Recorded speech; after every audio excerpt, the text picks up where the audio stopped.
Godzilla x Kong Supernova ang susunod sa Monsterverse at ngayon tapos na ang Monarch Legacy of Monsters Season 2, pwede na tayong ma-excite sa mga paparating na promo para sa Supernova. Maaaring magsimula ito siguro sa Comic-Con ngayong tag-init at pagpasok ng taglagas at taglamig, lalamig ang panahon sa labas pero magiging mainit naman pagdating sa Monster VC. Tara, ibigay na ang maadang hula para sa unang trailer ng Supernova. I-share din ang opinion nyo sa comments ngayon. Para sa akin, ang makatrabaho ang Toho na ipalabas ang trailer bago magsimula ang -0 sa harap ng mga manonood sa buong mundo ang pinakamagandang paraan. Para lang mababad ang lahat sa Godzilla at mga halimaw. Kahit na ito'y trailer lang para sa trailer dahil sa kung anong dahilan, uso na yon. Makakatulong yon para maging handa at motivated ang mga tao. Prime time ng marketing campaign, palawigin mula taglamig hanggang sa paglabas ng Supernova sa Tagsibol. Kamusta mga kaibigan? Si Jacob ito. May bago akong kasual na video. Sana okay lang sa inyo. Sige na at tapakan nyo na ang subscribe button para sa GXK Supernova at ilipat na natin ang atensyon natin sa kung ano ang opisyal na susunod pagkatapos ng malaking Monsterverse na pelikula. Ngayon, baka mahuli nito ang pansin mo. Monarch Legacy of Monsters. Swak o sablay, depende sa'yo, di ba? Baka nag-enjoy ka o baka naman sa inis mo, mas agresibo ka pa kaysa kay Godzilla pag nakakakita siya ng Titan na single mom na binubuhay ang mga anak niya. Well, hindi pa opisyal na aprobado ang Season 3 pero masasabi kong malamang ay mangyayari pa rin ito kahit ano pang sabihin ng mga tao dyan sa Apple ngayon. Kung may Season 2 ang Season 1, wala akong dahilan para hindi rin magkaroon ng susunod pa dahil sapat naman ang performance ng Season 2 kahit ano pa ang opinyon ng iba sa kalidad ng serye. Walang kapareho ang Monsterverse sa Apple TV at di ko alam ang totoong dami ng nanonood pero tingin ko maganda ang kinalabasan nito para sa Apple lalo na kung isa sa alang-alang ang mababang bilang ng kanilang subscribers. Pero gaya ng sinabi ko, controversial ang Monarch Legacy of Monsters sa fandom kahit papaano at makikita mo online na hindi talaga nakakakonekta ang palabas sa maraming diehard fans sa kasamaang palad. Napansin ko rin kaunti lang ang coverage ng ikalawang season maliban sa mga channel tulad ng amin na talagang tumatalakay sa Monsterverse. Kaya siguro ang Red Monarch ang susunod na hakbang ng Apple para mas makilala sila sa buong mundo gamit ang Monsterverse na serye.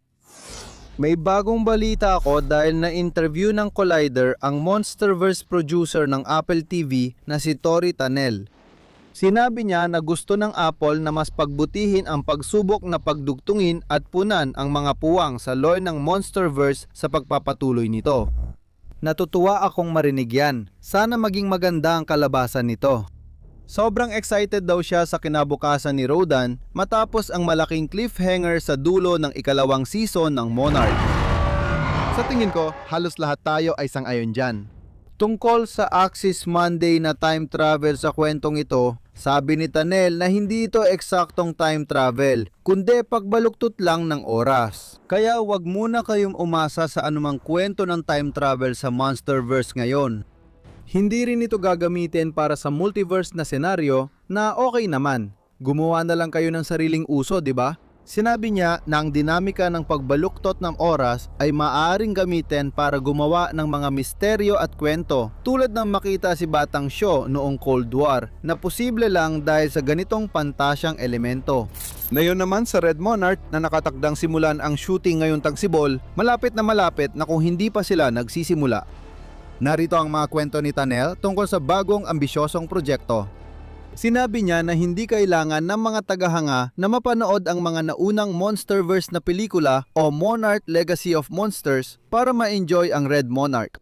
At ito ay magiging isang standalone na serye, ibig sabihin ay malamang nakakaiba ang magiging pakiramdam ng palabas kumpara sa mga nakita na natin sa Monsterverse hanggang ngayon. Sabihin mo sa akin kung ano ang nararamdaman mo tungkol dito. Mukhang maganda itong ideya para sa palabas dahil magkakaroon ito ng mas maraming kalayaan sa kwento at sa mga mangyayari basta't hindi ito lalayo masyado sa pangunahing ugat at lore ng Monsterverse. Dagdag pa ni Tanel, magiging kakaiba ang tono ng Red Monarch kumpara sa Monarch Legacy of Monsters, ang isa pang proyekto ng Apple sa Monsterverse. Sinabi niyang parang punk rock Cold War era thriller ito, kaya pareho lang tayong natataka kung ano talaga ang ibig sabihin nun. Kaya bukod sa pagkakaroon ni Liscio mula sa Legacy of Monsters dito, mukhang magiging ibang-iba talaga ang Red Monarch na depende sa kung sino ka, maaring magandang balita ito. Handa na akong makakita ng bago mula sa Apple kaya gusto ko ang lahat ng ito. Sinabi rin ni Tunnel na ang layunin para sa Red Monarch ay maabot ang mga bagong genre at audience na hindi naabot ng Legacy of Monsters na lalo pang nagpapasaya sa akin.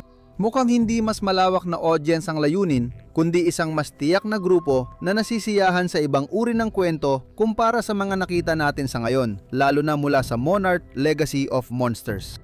Talagang naniniwala akong malaki ang posibilidad na may magandang kalabasan nito kung mahilig ka sa mga drama tungkol sa digmaan at espiya. Parang James Bond na hinalo sa Monsterverse, di ba?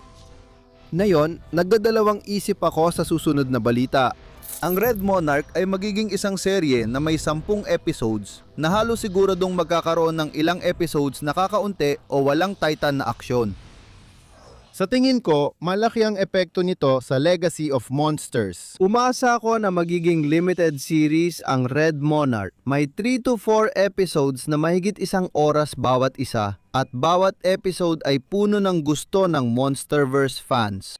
Dahil may 10 episodes, mukhang hindi ito posible. Pero baka makahanap ng solusyon ng Apple tulad ng paggawa ng masayang filler episodes na parang episodic adventures gaya ng Godzilla animated series noon.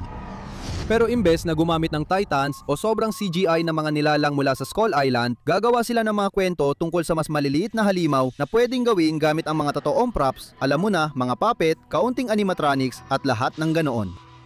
O dahil magaganap ito sa panahon ng Cold War, bakit hindi maglagay ng labanan ng tao laban sa tao? Kung maayos ang plano, choreography at pagkuha ng eksena, mas tipid ang magpanggap na naglalaban ang maraming tao kaysa gumawa ng mga CGI na halimaw at lahat ng pagkawasak na kasama ng mga ito. Sa tingin ko, magiging masaya rin panuorin, basta maganda ang ideya mula sa mga nakakaintindi ng ganitong eksena. Uy, kung nagawa ng Toho na gawing ganito, kabangisang mga maliliit na anyong destroyer nung Shyam Napudashta, tsaka kaya rin ng Apple na gumawa ng mas astig pa. Katulad mo na nanonood ng video na ito ngayon. Salamat dyan.